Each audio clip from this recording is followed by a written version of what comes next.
தோழர்களே, சுவடுகள் நேயர்களே, அன்பு வணக்கங்கள். தயவுசெய்து சேனலை சப்ஸ்கிரைப் செய்து ஆதரவுத்தார்கள் என்று கேட்டுக்கொள்கிறேன். இப்பொழுது எனது மனதில் 2 நாட்களாக ஒரு எண்ண ஓட்டம், அதாவது பரந்தூர் விமான நிலையம் பற்றியது தான். இப்பொழுது சிடிஆர் நிர்மல்குமார் என்ற அமைச்சர் சொல்கிறார், நாங்கள் தேர்தல் போதே அங்கு போய் பார்வையிட்டோம். அப்பொழுது பார்வையிட்ட பொழுது விவசாய மக்கள் முப்போக சாகுபடி ஆகக்கூடிய நிலம் கையகப்படுத்துகிறார்கள், அதை தடுங்கள் என்று கேட்டிருக்கிறார்கள்.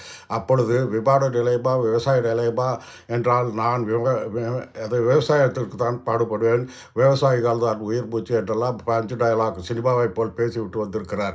அன்றே அவர் நடவடிக்கை எடுத்திருக்கலாம், அன்றே அவர் அரசாங்கத்தை அணுகியிருக்கலாம், இந்த விமான நிலையத்தை கைவிடுங்கள் என்று கேட்டிருக்கலாம். அவர்கள் ஒத்துக்கொள்ளாத பொழுது நீங்கள் போராட்டம் நடத்தியிருக்கலாம், போராட்டம் நடத்தும் பொழுது சட்ட ரீதியாகவும் போராட்டம் நடத்தியிருக்கலாம். இதையெல்லாம் செய்து அன்றே அந்த விவசாயிகளை காப்பாற்றியிருக்கலாம். ஆனால் இன்று என்ன நடக்கிறது? இன்று இந்த விமானத்தை தடுப்பது எப்படிப்பட்ட சூழ்நிலையில்? இப்போ எடப்பாடி 5 வருஷம் ஆண்டு இருக்கிறார், இப்பொழுது ஸ்டாலின் 5 வருஷம் ஆண்டுகிறார். நமக்கு தெரிந்து 10 வருஷ காலம் அதில் செலவிடப்பட்டிருக்கிறது. காலத்தை நீங்கள் திருப்பி பெற முடியாது. ஆகையால் இன்னொரு விமான நிலையம் அனுப்புவதற்கு ஆரம்பித்தால் நீங்கள் 5 தான் உங்களுடைய பதவிக்காலம். அதற்கு இப்போ 10 வருஷம் பாடுபட்டதை நீங்கள் தடுப்பது எப்படி உங்களுக்கு உரிமையாகும், நியாயமாகும்? ஆகவே நீங்கள் அதை தடை செய்வது என்பது பெரிய குற்றம். தமிழ்நாட்டின் முன்னேற்றத்திற்கு தடுப்பதற்கான பெரிய குற்றம் என்று தான் நான் சொல்லுவேன். அது இப்பொழுது உங்களுடைய இன்னொரு நிலையை பார்க்கலாம். இந்த காவிரியில் ஜூன் 12 தேதிக்கு முன்னால் தண்ணி வருவதற்கான பாடுபடவில்லை. நீங்கள் இப்போ அதிகாரத்தில் இருந்தீர்கள், கர்நாடக மந்திரிகளை சந்திக்கவில்லை, அதே மாதிரி கோர்ட்டுக்கு போகவில்லை அல்லது போராடவில்லை, எதையும் செய்யாமல் தண்ணி வரவில்லை, இன்று வரவில்லை. இதனால் லட்சக்கணக்கான விவசாயிகளும் விவசாய கூலிகளும் வருமானத்தை இழந்திருக்கிறார்கள். ஒரு நாட்டினுடைய பொருளாதாரமே பின்தங்கக்கூடிய ஒரு நிலை ஏற்படுத்தியிருக்கிறீர்கள்.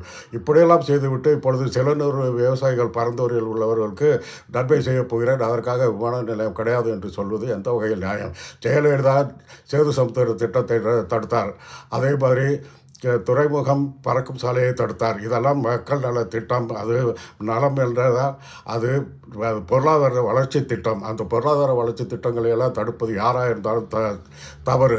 நீங்கள் உங்கள் ஆட்சி காலம் 5 வருஷத்துக்குள் உள்ள செய்யக்கூடியதை மட்டும் வேணால் தடுத்து மாற்றி செய்யலாம். மேலும் ஒரு 10 வருஷத்துக்கு ஆகக்கூடியதை நீங்கள் செய்யவது என்றது மிகப்பெரிய ஒரு குற்றமாகும், மக்களுக்கு செய்ய ஒரு பொருளாதார குற்றமாகும் என்று தான் நான் சொல்லுவேன். ஆக இதை நீங்கள் கைவிட வேண்டும். திருப்பி அந்த பரந்தூர் விமான நிலையத்திற்கான நடவடிக்கைகளை இறங்க வேண்டும்.